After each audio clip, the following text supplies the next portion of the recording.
Le 14 novembre dernier, nous vous présentions un reportage sur l'impact environnemental des gaz de schiste. Dans ce reportage, nous opposions à tort les propos de la géologue Marianne Molgat de la Société d'énergie Talisman aux résultats d'une analyse d'eau de cette entreprise. Or, cette analyse a été réalisée avant que Talisman n'effectue des forages spécifiquement sur le gaz de schiste. De plus, elle portait sur la formation de Trenton et non sur le shale d'Utica et ne permettait donc pas de mettre en doute les propos de la porte-parole de l'entreprise. Par ailleurs, depuis la diffusion de ce reportage, des faits nouveaux sont apparus concernant les eaux usées issues de l'exploration des gaz de schiste au Québec. Voici ce que mes collègues ont préparé à ce sujet. 6 décembre 2010. Le gaz de schiste fait du bruit. Exigeons de nos élus qu'ils asseyez-vous, s'il vous plaît. Merci. Merci, monsieur Roux. Merci. Le maire vient d'annoncer que sa ville traitera 16 000 m3 d'eau usée provenant de la Société d'énergie Talisman. Les citoyens protestent. Le maire défend sa position. Quand on parle de l'eau provenant de l'exploration du gaz de schiste, c'est de l'eau qui est moins dure à traiter que l'eau que nous produisons comme citoyens.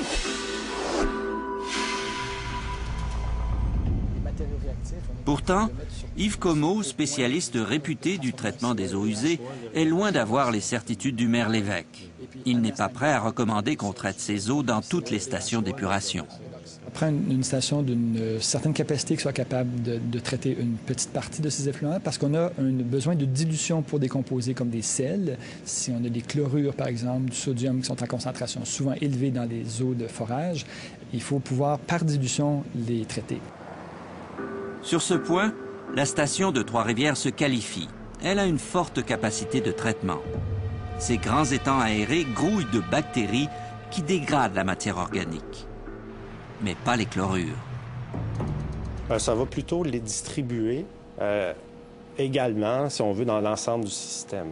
À la sortie du système, quand on mesure les chlorures, on redevient absolument dans des concentrations là, naturelles, que je dirais. Là. On parle de 130, 125 mg par litre.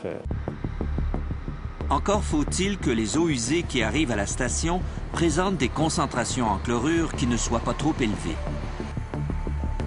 Mais dans cette industrie, les concentrations se comptent souvent en milliers de milligrammes par litre, ce qui est déjà beaucoup. Et de plus, elles sont très variables. Cela dépend notamment de la phase considérée. Forage, fracturation ou production. Mais dans la pratique, ces distinctions importent peu. Ce qui compte, c'est la composition des eaux qui arrivent aux stations d'épuration.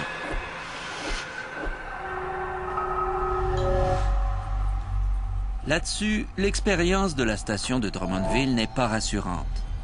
Par 2 fois, en 2008 et en 2009, ses responsables ont refusé de traiter les eaux de l'industrie du gaz de schiste parce qu'elles dépassaient les critères que l'usine s'était fixés pour les chlorures. Dans un cas, selon un document que nous avons consulté, elles atteignaient 130 000 mg par litre, soit 4 fois plus que l'eau de mer. Le ministère du Développement durable, de l'Environnement et des Parcs n'a pas été informé de ces faits. Il ne sait pas où ces rejets ont été traités. De plus, les chlorures ne sont pas les seuls contaminants préoccupants. Le problème se trouve principalement au niveau des autres composés qui sont lentement ou non biodégradables, des composés organiques, et certains métaux. Il y a le barium qui peut se trouver en concentration parfois élevée. Il y a certains radionucléides qui peuvent provenir non pas des liquides de fracturation, mais du milieu naturel, donc du shale lui-même. Donc, comme le shale produit du méthane, il peut y avoir d'autres composés pétroliers et aussi des radionucléides qui peuvent être radioactifs. C'est donc une soupe chimique nouvelle et plutôt complexe que la station de Trois-Rivières a acceptée. On ne sait pas très bien comment la soupe va se comporter, il va donc falloir expérimenter. La station est bien équipée, mais plusieurs de ces composés chimiques sont peu ou pas biodégradables. Ce sont par exemple des composés d'acrylamide et des phénols. Ils sont ajoutés à l'eau injectée lors de la fracturation en profondeur. Ou encore des hydrocarbures. Libérés lors de la fracturation, ils remontent avec le gaz. Il y a notamment du benzène, du toluène et du xylène. Ces composés sont toxiques même à très faible dose. Le benzène est un cancérigène reconnu. Pour respecter toutes les sphères du développement durable.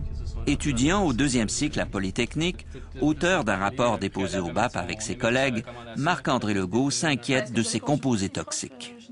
Lorsqu'il y a fracturation, l'eau rentre en contact avec ces produits et vu qu'elle est sous grande pression, il y a une tendance à avoir une plus grande dissolution dans l'eau. Et ensuite, lorsque une partie de l'eau qui va remonter, elle va remonter avec ces composés volatiles organiques-là. À Trois-Rivières, on suivra notamment les composés organiques volatiles. Comme les chlorures, ils ne seront pas biodégradés, juste dilués. Je pense que si les résultats vont le démontrer avec le programme de suivi pour ces composés-là, je pense qu'on va les repérer seulement à l'état de trace. Le problème, c'est que même à l'état de trace, à quelques parties par milliard, ces contaminants sont toxiques. Et dans l'immédiat, on aura peu de résultats. Les essais de la station, commencés au début janvier, ont été suspendus à la fin du mois. C'est que Talisman n'a pas obtenu les certificats d'autorisation du ministère de l'Environnement pour traiter plus que les premiers 4000 mètres cubes. Aucune date de reprise des essais n'a été fixée pour le moment. De toute manière, le Québec aura-t-il la capacité globale de traiter ces eaux usées?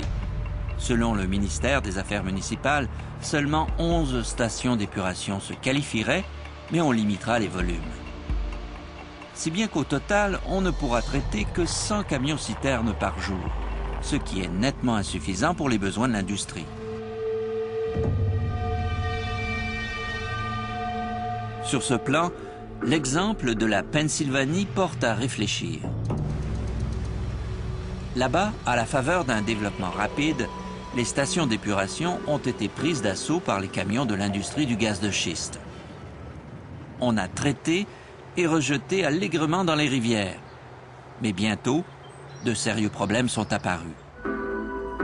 Les eaux de la rivière Monongahela, au sud de Pittsburgh, se sont chargées de chlorure et de résidus chimiques caractéristiques de l'industrie du gaz de schiste. Au point où les usines d'eau potable ont dû arrêter de puiser l'eau de la rivière, trop toxique. Bien que la Pennsylvanie ait beaucoup d'eau, nous n'en avons pas assez pour diluer toute cette pollution. Il faut donc que l'industrie réutilise ces eaux ou les traite davantage. Notre capacité de dilution est trop limitée. Aujourd'hui, la Pennsylvanie a interdit tout traitement des eaux usées du gaz de schiste dans les stations d'épuration municipales. De son côté, l'industrie s'est vite adaptée. Elle a construit des usines spécifiquement pour traiter ces rejets liquides. Au Québec comme ailleurs, le traitement de ces eaux usées en station municipale d'épuration apparaît donc comme étant au mieux une solution limitée et temporaire.